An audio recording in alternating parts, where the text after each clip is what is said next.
برسات کا موسم انتہائی خوشگوار ہوتا ہے۔ برسات کے موسم میں آسمان سے برستا پانی گرمی کو بھگا دیتا ہے۔ برسات کے موسم میں ہوا تیز چلنے لگتی ہے تو تب طبیعت کو سکون سا ملتا ہے، مگر بعض دفعہ اس موسم میں ہوا چلنا بالکل بند ہو جاتی ہے، تب طبیعت میں گھٹن اور بے چینی سی محسوس ہونے لگتی ہے۔ اس حالت میں زمین میں رہنے والے حشرات بھی اپنے اپنے بلوں سے باہر نکل آتے ہیں۔ اسی لیے اس موسم میں شہروں میں کیڑے مکوڑوں اور گاؤں اور دیہاتوں میں اکثر سانپوں اور بچھوؤں سے واسطہ پڑتا ہے۔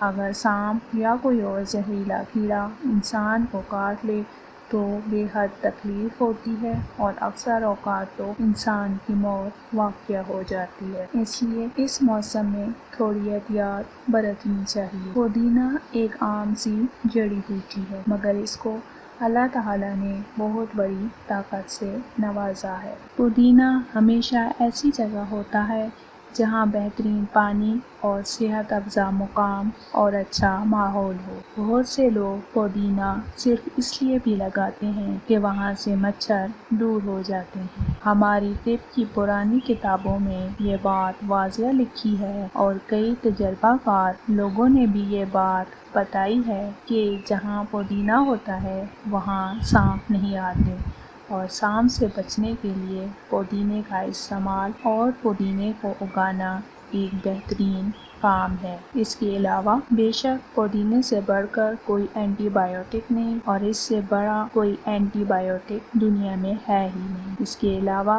پودینے کا استعمال کرنے والا انسان موسمی بخارات اور موسمی دردوں سے بچا رہتا ہے۔ جو شخص پودینہ استعمال کرتا ہے وہ ہمیشہ ایسی لا علاج بیماریوں سے بچے رہتے ہیں جن کا دنیا میں علاج نہیں۔ بے شک پودینہ ایک چھوٹی سی جڑی بوٹی ہے، مگر اس کی افادیت بہت زیادہ ہے۔